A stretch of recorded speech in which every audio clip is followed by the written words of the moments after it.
Deep within the rumbling heart of the Johnson family laundry room, Moly paced atop the dryer, her bell jingling with each determined step. Another disaster had struck, the third this week. She stared down at the pile of freshly dried clothes, her whiskers twitching in distress. 23 right socks, not a single left sock in sight.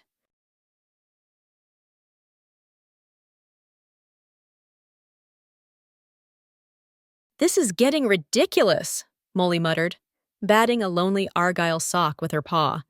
As guardian of the laundry, I simply cannot allow this sock napping to continue. The dryer vent let out a suspicious giggle.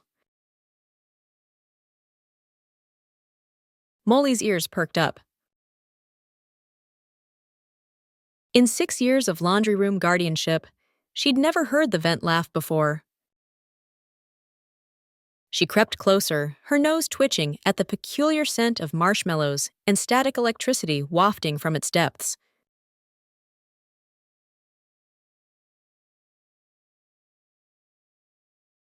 Armed with her trusty flashlight, borrowed from the emergency drawer, and a bag of mini marshmallows, liberated from the kitchen, Moly squeezed through the vent. The metal tunnel twisted and turned like a slide at a playground, carrying her deeper into the unknown. "Ooh!" she grunted, tumbling into a vast underground chamber. Her eyes widened at the sight before her. Hundreds of left socks hung from clotheslines strung between stalactites, each one more colorful than the last. But more surprising were the tiny figures scurrying about below. Gnomes, their bodies seemingly made of dryer lint, wearing the most outrageous combinations of mismatched socks as clothing.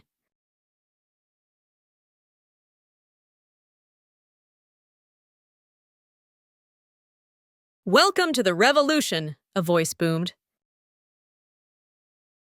A distinguished-looking gnome stepped forward, his mismatched sock cape swishing dramatically. "I am Lint Lord Fuzzbottom, founder of the Society for Sock Liberation and Artistic Freedom."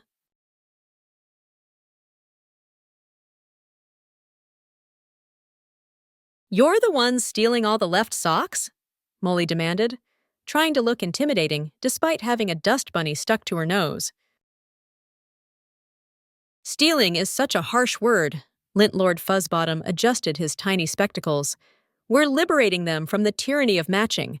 Why should socks be forced to pair only with their identical twins? It's fashion discrimination." Before Moly could argue, a commotion erupted from a nearby tunnel.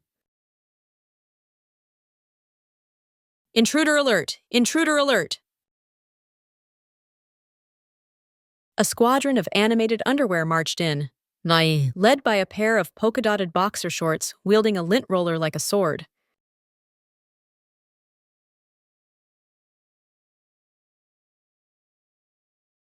"Captain Elastic," Lint Lord Fuzzbottom nodded respectfully. "This is our visitor from the world above." "Humph!" Captain Elastic twirled his thread mustache. "Another enforcer of the matching sock regime, no doubt. Shall we show her to the static cling chamber?"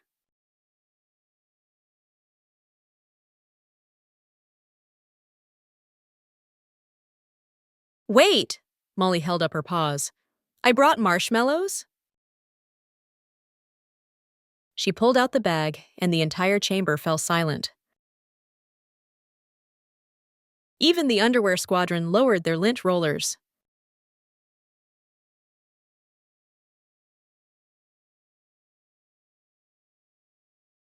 "Did you say marshmallow?"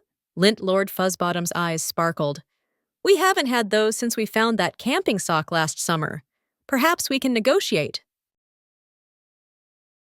Over shared marshmallows, which the lint gnomes discovered made excellent hats, Moly learned about the Underground Society's mission. The gnomes believed that forcing socks to always match was limiting their potential. They had created a thriving community where stripes paired with polka dots and argyle danced with plain cotton in perfect harmony.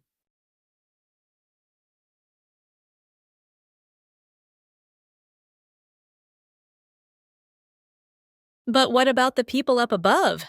Molly asked, watching a purple striped sock waltz by with a neon green athletic sock. They need their socks too. Captain Elastic, now wearing a marshmallow beret, scratched his chin thoughtfully. What if we instituted a sock sharing program? We keep some, return others, spread the message that matching isn't everything? A fashion revolution needs allies above ground, Lint Lord Fuzzbottom agreed. And who better than the guardian of the laundry herself?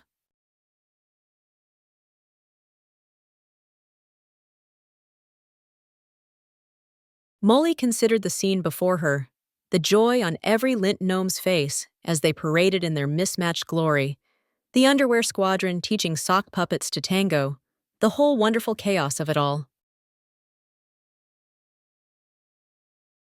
Perhaps perfection wasn't about matching exactly, but about finding unexpected harmony in differences.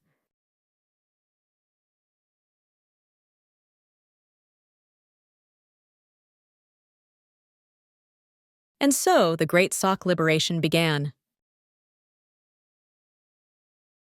While some socks still returned to their matching pairs, others stayed below to join the revolution. On laundry days, the Johnsons would sometimes find notes tucked into their sock drawers, encouraging them to embrace the mismatch and live a little. If they listened carefully, they might hear faint music and laughter from behind the dryer, the sound of a lint-filled fashion revolution in full swing.